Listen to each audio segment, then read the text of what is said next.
Hello everyone, this is Grandmaster Aleksandr Lenderman, and here I'm doing a recap of round 1 that just passed.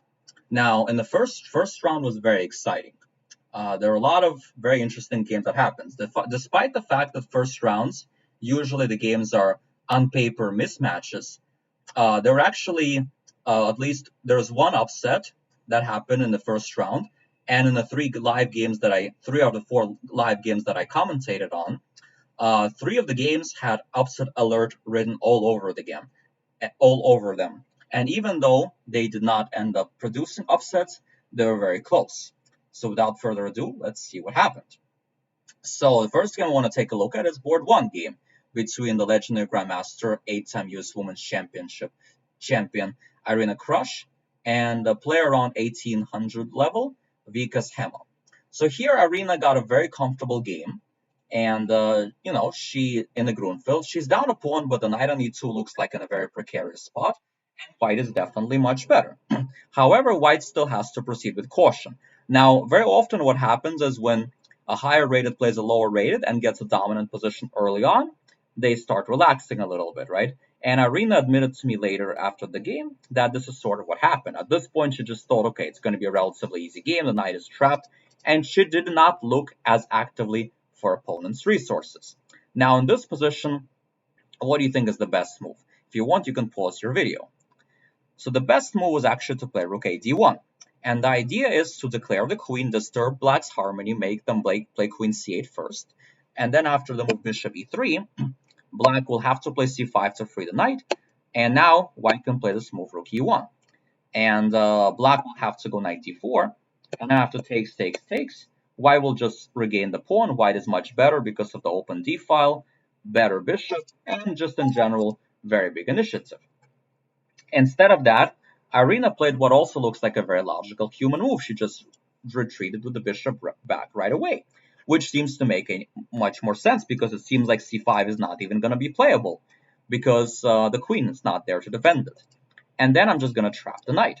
And it looks like you're going to have to play a very bad move like f5, rook d1, and then here you're going to be stuck with a very bad king for a long time, and white will be completely winning. However, black found a fantastic move here. She played c5 anyway, right? Like as Sam Shanklin says, when you think you want to play something, but you think you're being stopped, ask yourself, can I do it anyway? And that's exactly what black played. She did not trust her higher rated, more established opponent. She just, looked at the chessboard, calculated, and try to find the best move. And c5 is a very strong move because suddenly, if I take on c5, I'm going to play a move like queen a5 or queen c7 or rook c8, and the c3 square is available, and black will get a lot of counterplay. So white played rook d1, but now black gets a chance to play queen a5, and suddenly that frees the c3 square for the knight, and that means black gets a lot of counterplay already. Now here, white played this move, rook d7, which is a very logical move. But here, black played another fantastic move. Best move according to the engine, and especially really impressed that black found it. Irina even told me after the game she did not see that move. And that move is knight c3. Now, what's so special about knight c3? Well, the special part is it looks like it just loses to bishop d2, and you have a pin situation. However, black did not stop here and continued to calculate and spotted this incredible resource, queen b5, counterattacking the rook, saving the knight, and after this, only black can be better. So because of that, Irina had to play this, but now black gets to activate the knight, and the position becomes quite unclear all of a sudden. Now black continues to play the best move, and black in this position continues to impress and continue to play the best moves. It looks like white's initiative is too strong, but here, black played another very strong move, and again, if you want to pause your video, you can. What should black play here? Yes, black played an impressive move, bishop h6, trading off her bad bishop. If black plays a move like this, white will go there, take the pawn, white will recoup the pawn and be much better because of much more active pieces. But black played another very strong move, bishop h6. And suddenly this position is totally unclear. White is still down a pawn. Sure, the knight is bad, but at some point it can go to g8. And suddenly this passed pawn is something to worry about a little bit. So here Irina played rook b1, and after another strong move, queen a3, threatening this, Irina went into a deep think, and for the first time in this game, I started to really think that, okay, maybe Irina will not even win the game. Because at this point, I thought anything can really happen. So Irina played the principal move rook b7, trying to stop the pawn. Black continues pushing, and black continues pushing. Also, all best play. And here, this is where, when Irina played rook c8, and here black went for this very tempting move, which is not the best. Now, luckily for Irina, even though she did not see that move ahead of time, it all worked out for her in the end. So the question is, what should black play? You can pause your video if need be. So black played the tempting but a mistake move, queen takes f3. And the problem with this move is that, yes, if I take back, I'm going to go rook takes c8 and queen the pawn, right? But the problem is I don't have to take, and I can play this move, king g1. And after king g1,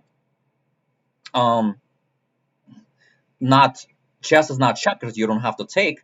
Takes, c8 queen, I take back, and if rook c8, queen c8, rook takes e7, position is not so clear. And after queen d1, king g2, rook c8, queen c8, king g7, rook e7, white was able to deliver a checkmating attack and win the game. So you might ask, well, what should have black done? Well, black should have just taken back. Takes king g7. It turns out white has nothing better than a draw, because you're threatening to promote the pawn. If I take back, and this will be a draw. If I take here, and then I win the rook. Then you even lose. And if you play a king g2, I queen. And if you play rook c7, I take. And again, I'm making a draw by perpetual. So that was a very close call for Irina. But luckily for her, it all worked out in the end. And she was able to win the game. Now, there's another very interesting game that happened. There are a couple of other interesting upset alerts in round one. One of them is in the game by between Abigail Zhao and Megan Paragua. So here at this point, black just played this move, bishop takes e4. Looks like a logical move. I mean, taking the pawn, why not? It turns out it was a huge blunder. But luckily for black, white played this move a little bit too fast in like a minute or two, and played the move rook f2, defensive reactionary move, kind of admitting that her position is maybe not that good anymore. But here, white had an incredible tactic. If you guys want to pause your video, you could do that. White could play this incredible move c3. Now, it's a hard move to play psychologically because it looks like the bishop should be here eyeing this weakness on e6. But the point is, this bishop on e4 is very strong, and white ends up being winning in this position. Instead of that, white missed this, and eventually black was able to consolidate and win the game. So I hope you guys enjoyed today's round one recap, and we're going to talk about round two next time.